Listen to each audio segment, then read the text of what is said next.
নমস্কাৰ।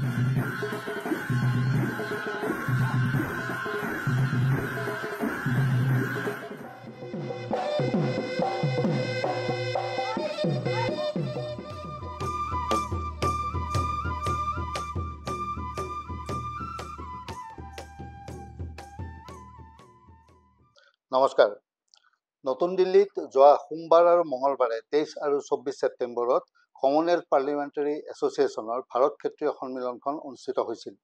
লোকসভাৰ অধ্যক্ষ ওম বিৰলা ডাঙৰীয়াৰ অধ্যক্ষতাত অনুষ্ঠিত এই সন্মিলনত ভাৰতৰ 25খন ৰাজ্যৰ বিধানসভাৰ অধ্যক্ষসকল, উপাধ্যক্ষ কেইবাগৰাকীও আৰু প্ৰিজাইডিং বিষয়াই অংশগ্ৰহণ কৰিছিল। আৰু এই সন্মিলনত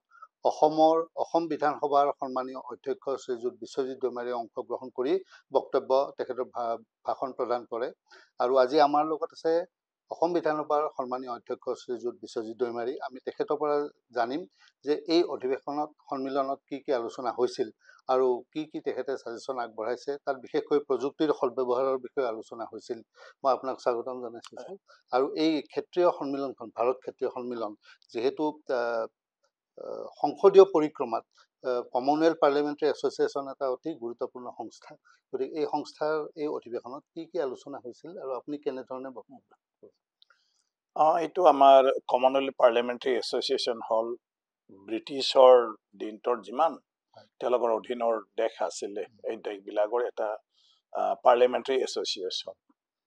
আৰু সেই হিচাপে ভাৰত নিজে এটা ক্ষেত্ৰীয় হয়। আমাৰ ৰিজন হিচাপে মানে বহুকেইটা ৰিজন আছে, তাৰে ইণ্ডিয়া অকলে এটা ৰিজন হয়।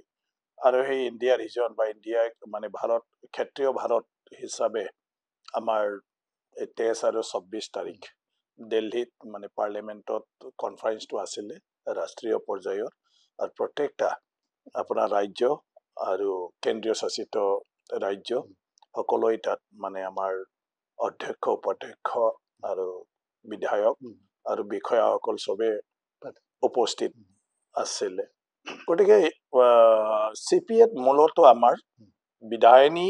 প্ৰক্ৰিয়াৰ ওপৰতে আমি আলোচনা কৰোঁ আৰু কেনেকৈ সেইটো শক্তিশালী আমি কৰি যাব পাৰোঁ। আৰু মূল বিষয়টো হ'ল যে গণতান্ত্ৰিক ব্যৱস্থাটো আমি শক্তিশালী কৰিব লাগে। আৰু যদি শক্তিশালী কৰিব লাগে তেতিয়াহ'লে আমাৰ ভূমিকা কি ধৰণৰ হ'ব লাগিব, সেইটো সময়ে সময়ে আমাৰ কনফাৰেন্সবিলাকত আলোচনা হয়। আৰু তাৰপিছত কিছুমান বিষয়বস্তু লোৱা হয় যে বৰ্তমান সময়ত আমি মানে বিধায়নী প্ৰক্ৰিয়াক যদি আমি মানে কি কয় মানে উন্নত যদি আমি কৰি যাব লাগে, প্ৰগ্ৰেছ যদি আমি কৰিব লাগে, ইম্প্ৰুভমেণ্ট আনিব লাগে, তেতিয়াহ'লে কি ধৰণৰ পদক্ষেপ আমি ল'ব লাগিব। দ্বিতীয় কথাটো হ'ল যিহেতু মানে আমাৰ গুৰুত্বটো হ'ল গণতান্ত্ৰিক ব্যৱস্থাটো শক্তিশালী কৰা, সেইকাৰণে প্ৰত্যেকজন নাগৰিকৰ লগত সেয়া সম্পৰ্ক আছে। গতিকে নাগৰিকসকলক আমি কেনেকৈ অৱগত কৰোঁ যে বিধায়নী মানে প্ৰক্ৰিয়া বা ব্যৱস্থা সেয়া মানে কি ধৰণে চলি আছে আৰু এই ক্ষেত্ৰত নতুনকৈ আমি কি পদক্ষেপ লৈছোঁ, আৰু বিধায়নী প্ৰক্ৰিয়াৰ জৰিয়তে দেশৰ হকে বা ৰাজ্যৰ হকে বা জনগণৰ হকে কি কি সিদ্ধান্ত লৈ থকা হৈছে, আৰু বিভিন্ন যিবিলাক মানে আমাৰ দেশখন পৰিচালনা কৰাৰ কাৰণে নিয়ম নীতি বা আইনবোৰ মানে বিধানসভাৰ মজিয়াত বা সংসদৰ মজিয়াত মানে সেইটো আপোনাৰ মানে সিদ্ধান্ত গ্ৰহণ কৰি আছে, এই বিষয়টো সকলোৱে জানি থাকিব লাগে। তো কেনেকৈ আমি জনাব পাৰোঁ। ইয়াৰ পিছত হ'ল এটা এৱাৰনেছ যে গণতান্ত্ৰিক ব্যৱস্থাটো শক্তিশালী হ'ব যদি প্ৰত্যেকজন নাগৰিকে ইয়াৰ ওপৰত অলপ মানে চকু ৰাখে, দৃষ্টি ৰাখে, হয় এইখিনি সজাগতা লাগে। আৰু তেওঁলোকে যাহাতে মানে ইয়াৰ লগত জড়িত হ'ব পাৰে, মানে তেওঁলোকৰ মানে যি প্ৰতিনিধি তেওঁলোকৰ জৰিয়তে প্ৰত্যেকজন নাগৰিকে নিজৰ সমষ্টিৰ বিধায়ক বা সাংসদক তেওঁলোকৰ আশা আকাংক্ষা আৰু তেওঁলোকে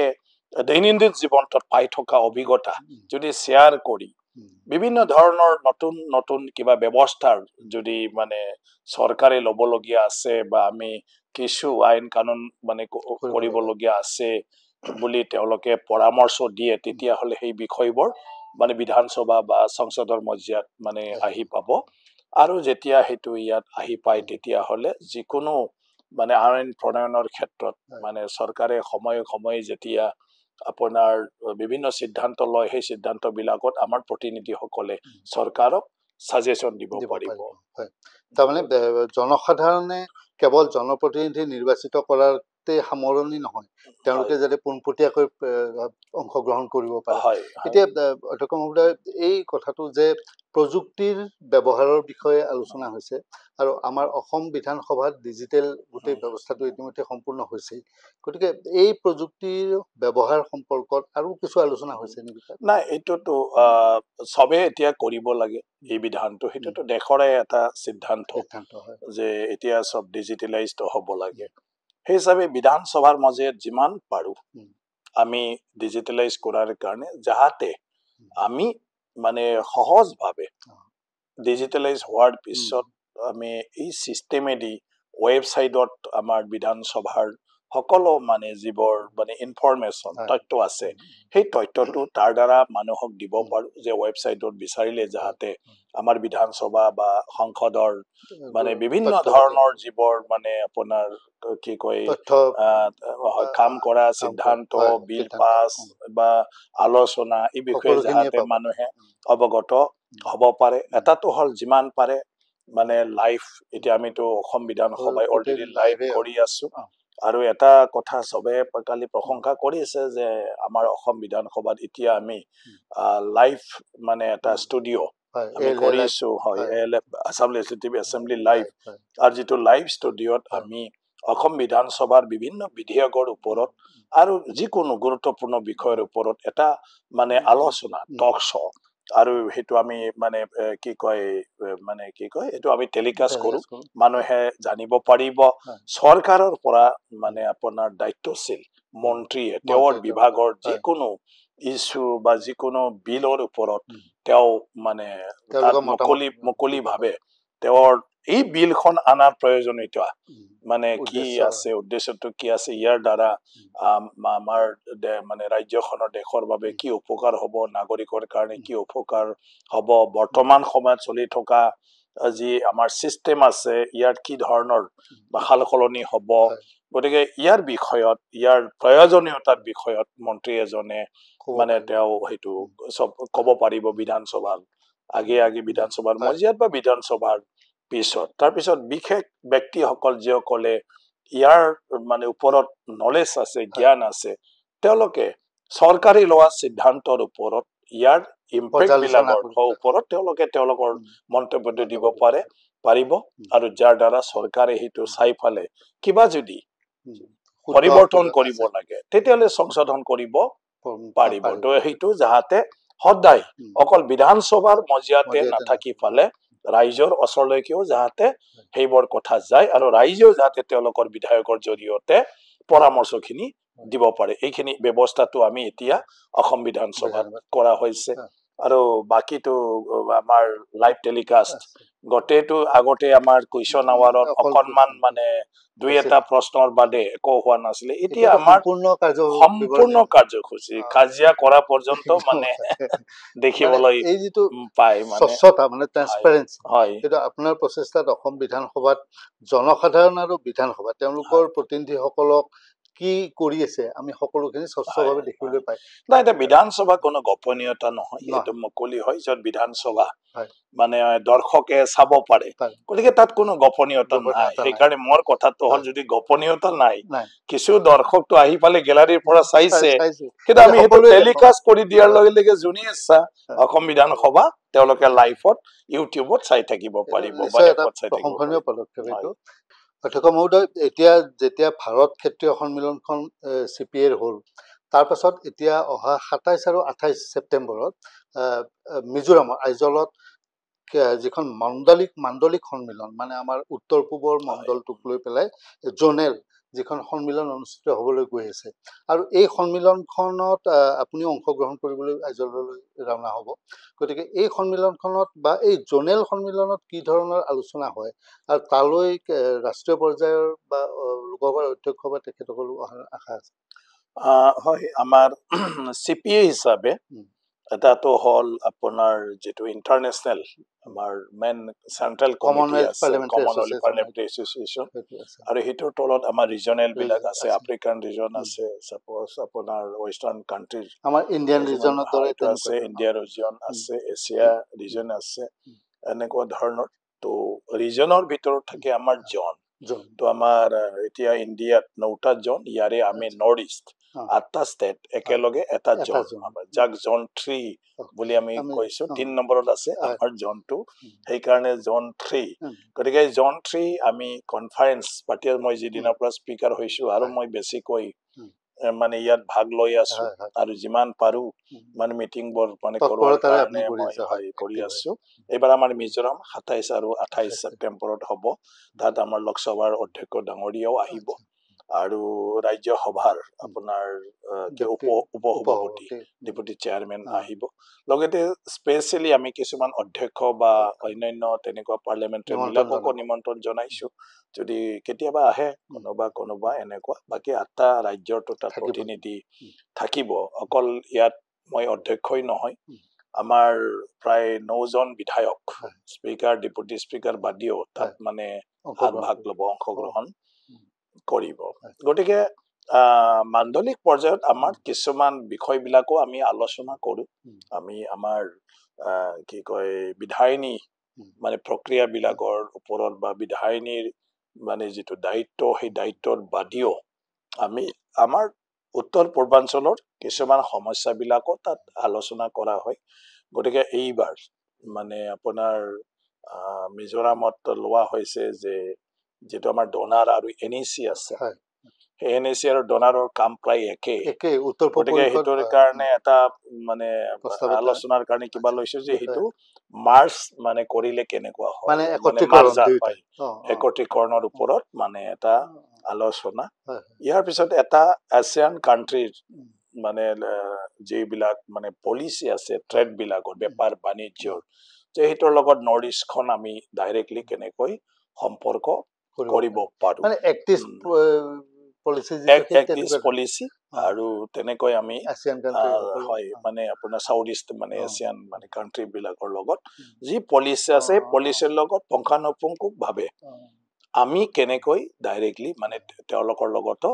ৰিলেট কৰি ফালে আমি কাম কৰিব পাৰো এটা বিধানসভাই আমি কাৰ্যপালিকা নহয় যেহেতু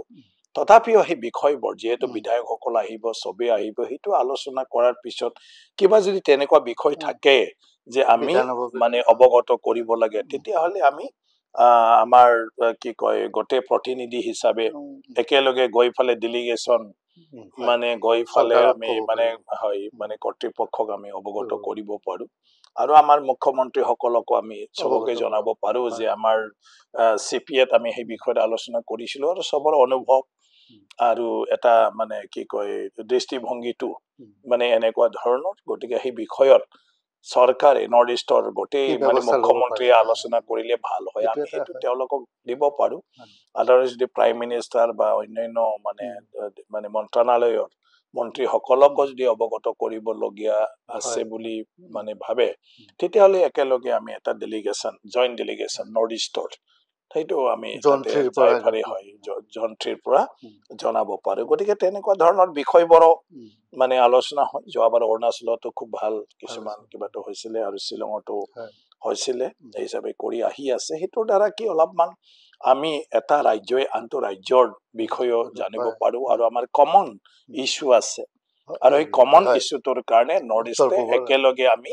কাম কৰিব লাগিব গতিকে যেহেতু এইটো এটা প্লেটফৰ্ম এই প্লেটফৰ্মত আমি হয় সদব্যৱহাৰ কৰিব বিচাৰিছে হয় এইটো বিচাৰিছো আৰু মই অধ্যক্ষ মহোদয় এই কথাটো জানিব বিচাৰিছো যে উত্তৰ পূব পৰিষদ আৰু ডনাৰ উত্তৰ পূব পৰিষদটো বহুত বছৰ আগতেই গঠন হৈছিল ৭২তে আৰু তাৰ পাছত ডনাৰ এতিয়া হ'ল ডনাৰ এটা সুকীয়া মন্ত্ৰালয় গতিকে নিশ্চয়কৈ এইটো এটা হয়তো সৎ পৰামৰ্শই হ'ব আপোনালোকৰ ফালৰ পৰা ইয়াত খুবেই মানে আমাৰ কিছুমান মানে কি কয় কাম কাজৰ ক্ষেত্ৰত ডনাৰটো এটা মন্ত্ৰণালয় হয়ও কিন্তু পূৰ্ণাংগ পৰ্যায় মন্ত্ৰণালয় হ'ব পৰা নাই এতিয়া তাত মানে পুঁজি আবণ্টনৰ পৰা আৰম্ভ কৰি এই পুঁজিবিলাক ব্যৱহাৰ কৰাৰ ক্ষেত্ৰত যিবোৰ আমি আঁচনি তৈয়াৰ কৰো সেই আঁচনি তৈয়াৰ কৰাৰ ক্ষেত্ৰত এতিয়াও আমাৰ মানে কি কয় টেকনিকেল ক্ষেত্ৰত কিছু পিছ পৰি আছে আগুৱা আছে আৰু ইয়াৰ পিছত আপোনাৰ মানে কিছুমান কাম কৰা মনিটৰিং কৰা তাৰ ক্ষেত্ৰতো আমাৰ অকণমান মানে এতিয়াও ফুল প্লেজেড অন্য মন্ত্ৰালয়ৰ নিচিনা ব্যৱস্থা লোৱাৰ প্ৰয়োজন আছে মানে হ'ব পৰা নাই গতিকে এই বিষয়ত বহুত চৰ্চাৰ প্ৰয়োজন আৰু সেইটো নৰ্থ ইষ্টৰ উন্নয়নৰ ক্ষেত্ৰত বিশেষ এটা ভূমিকা ল'বৰ কাৰণে একচুৱেলি সেইটো বিভাগটো খোলা হৈছে কিন্তু সেই বিভাগটো এনেকুৱা অৱস্থা হৈ গ'ল অকল নৰ্থ ইষ্টৰ কাৰণে তাৰ কাৰণে ফুল প্লেজেড এটা মন্ত্ৰালয়ত যিখিনি এটা মানে আন্তঃগাঁথনি থাকিব লাগে আৰু অফিচ ষ্ট্ৰাকচাৰ হ'ব লাগে মানে সেইটো কৰিব যাওঁতেও কিছু মানে টেকনিকেল প্ৰব্লেম আমাৰ ডেভেলপমেণ্ট কাউন্সিলৰ নিচিনা এনেকুৱা ধৰণৰ হৈ আছে যে অকল আমি পুঁজিটো দিওঁ কিন্তু বিভাগ হিচাপে আমি তেওঁলোকক সম্পূৰ্ণ দায়িত্ব দিব নোৱাৰো কাৰণ বহুত মেন পাৱাৰ লাগে আৰু যদি মেন পাৱাৰ লাগে ডেভেলপমেণ্ট ফাণ্ডতকৈ দৰমহাৰ ফাণ্ডটো বেছি হ'ব গতিকে ডনাৰ ক্ষেত্ৰত এইটো আছে কিন্তু আমি মেকানিজিম কিবা এটা উলিয়াব লাগিব পাৰপাছটো হ'ল যে নৰ্থ ইষ্টখন বিশেষভাৱে উদ্যোগ লৈ উন্নয়ন কৰা আৰু সেইটোৰ কাৰণে সেয়া সফল হ'ব লাগে আৰু তাৰ কাৰণে বিভিন্ন কথা বাৰ্তা চলি থাকে যে NEC আৰু ডনাৰ দুটা হোৱাতকৈ মানে এটাই যদি হয় মন্ত্ৰালয়ৰ নিচিনা তেতিয়া বেছি ভাল হ'ব তেনেকুৱা মাৰ্জিঙৰ কথাবিলাক মানে কৈ থাকে কেতিয়াবা কেতিয়াবা কেন্দ্ৰৰ মানে মজিয়াটো তেনেকুৱা কথাবিলাক ওলাই থাকে গতিকে সেইটোৰ কাৰণে সেই টপিকটো চাগে আমাৰ কিছুমান মানে কি কয় সদস্যই বিচাৰিলেকে এই বিষয়টো আমি আমাৰ মাজত চৰ্চা কৰাটো গুৰুত্বপূৰ্ণ বিষয় আৰু যিটো বাণিজ্যৰ ক্ষেত্ৰত কোৱা হৈছে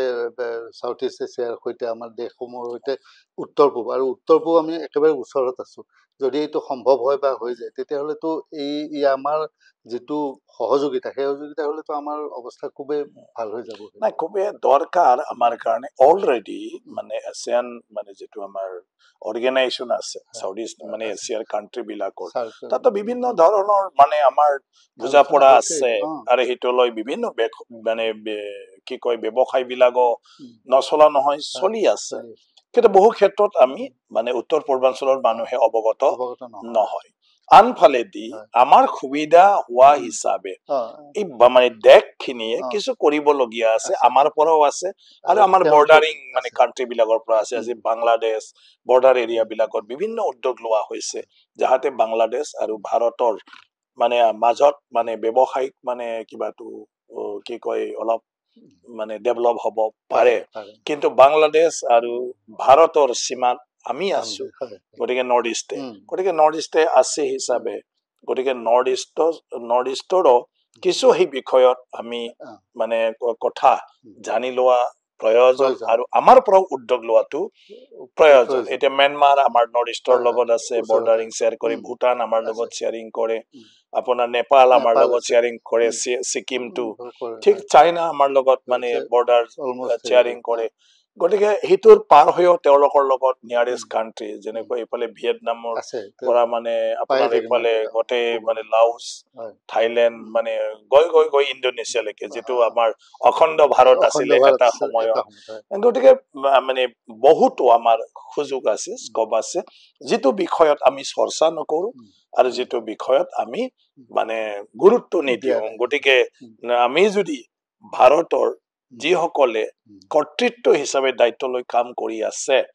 তেওঁলোকক আমাৰ সুবিধা অসুবিধাখিনি আমি অৱগত কৰিব লাগিব আৰু তেওঁলোকৰ যিটো চিন্তাধাৰা সেইবিলাকো আমি জানি ল'ব লাগিব গতিকে সেইকাৰণে মই ভাবো সেইবোৰ চৰ্চাই বহুতখিনি মানে আমাক এটা আইডিয়া দিব সবৰে যিবিলাক নিজৰ মানে চিন্তা যিটো দেখিছে দেখো ভাবিছে সেইবোৰ শ্বেয়াৰ কৰিলে নিশ্চয়কৈ কিবা নহয় কিবা এটা আমি মেকানিজম উলিয়াব পাৰিম নিশ্চয়কৈ তাৰমানে 27 আৰু 28 ছেপ্টেম্বৰ আমাৰ উত্তৰ পূব অঞ্চলৰ কাৰণে এটা গুৰুত্বপূৰ্ণ দিন হ'ব যিহেতু এটা মঞ্চত আপোনালোকে আলোচনা কৰিব আৰু এইটো এটা আপোনালোক বাটকটীয়া হ'ব নিশ্চয় এটা আৰম্ভণি হ'ব আৰু তাৰ পৰা আমি শুভেচ্ছা জনাইছো আৰু অধ্যক্ষ মহোদয় আপুনি এই বিষয়ত আপোনাৰ ফালৰ পৰা মই শেষত কৰিব বিচাৰিছো যে এই সন্মিলনত আপোনাৰ ফালৰ পৰা পৰামৰ্শ বা তেনেকুৱা ধৰণে আপুনি ভাবিছে নেকি কেনেকুৱা নাই মইতো চোৱা মানে মোৰ তৰফৰ পৰা বিশেষ একো নাই গোটেই কথাটো পাৰ্টিচিপেট ময়ো মানে কি কয় গুৰুত্ব দিওঁ আৰু সদায় সেইবিলাক কথা মই চৰ্চাই মানে কৰি থাকো এতিয়া এই বিষয়ত হয়তো আৰু বহুতো মানুহৰ বহুতখিনি এটা তেওঁলোকৰ মানে চিন্তা আছে আৰু তেওঁলোকৰ বিভিন্ন ফিল্ডত হয়তো এক্সপিৰিয়েঞ্চো আছে গতিকে মই সেইটোকে আশা কৰিছো যে তাত নিশ্চয়কৈ যি আলোচনা নহওক আমি চবে একেলগে মিলি পেলে নৰ্থ ইষ্ট হিচাপে কিবা এটা ফাইণ্ডিংছ আমি কৰিব পাৰো সকলোৱে আলোচনাৰ জৰিয়তে আৰু যিটো লৈ পেলে আমি আগবাঢ়ি যাব মানে এইটো এটা আৰম্ভণি হওক এই ক্ষেত্ৰে আমাৰ মন কথাটো হ'ল আমি এক হ'ব লাগে এক হৈ ফালে আমি আমাৰ মানে গোটেই নেবাৰ কাণ্ট্ৰি বিলাকৰ লগত কিবা সম্পৰ্ক গঢ়ি ফালে আজিৰ ভাৰতৰ অলৰেডি সম্পৰ্ক আছে কিন্তু ভাৰতৰ ভিতৰতে থাকি ফালে আমি বিশেষ বৰ্ডাৰিং শ্বেয়াৰ কৰা হিচাপে আমি ডাইৰেক্টলি এই সুযোগটো গ্ৰহণ কৰিব উপকৃত হ'ব পাৰিম তেতিয়াহ'লে অধ্যক্ষ মহোদয় আপোনাক ধন্যবাদ জনাইছো আপোনাৰ সপোনৰ এই ALA লাইফ তাৰ জৰিয়তে আমাৰ দৰ্শকসকলক আপুনি এই কথাখিনি জনালে আৰু নিশ্চয়কৈ মাণ্ডলিক সন্মিলনৰ পাছতো আমি এই বিষয়ে আলোচনা কৰিম প্ৰিয় দৰ্শক সেয়া অসম বিধানসভাৰ সন্মানীয় অধ্যক্ষ শ্ৰীযুত বিশ্বজিৎ দৈমাৰী ডাঙৰীয়া তেখেতে CPA যিখন সন্মিলন ভাৰত ক্ষেত্ৰীয় সন্মিলন তাতো অংশগ্ৰহণ কৰিলে আকৌ তেখেত আইজললৈ যাবলৈ ওলাইছে এই মাণ্ডলিক সন্মিলন আৰু আমি যিটো এই তেখেতৰ বক্তব্যৰ পৰা জানিলো যে এই মাণ্ডলিক সন্মিলনখন উত্তৰ পূব অঞ্চলৰ কাৰণে অতিকে গুৰুত্বপূৰ্ণ হ'ব নিশ্চয়কৈ আমি আশাৰে বাট চাই ৰম সেই সন্মিলনৰ আলোচনাৰ বিষয়ে আৰু পৰৱৰ্তী কালত আমি ALA লাইফতো সেই বিষয়ে আলোচনা কৰাৰ নিশ্চয়কৈ সুযোগ পাম ধন্যবাদ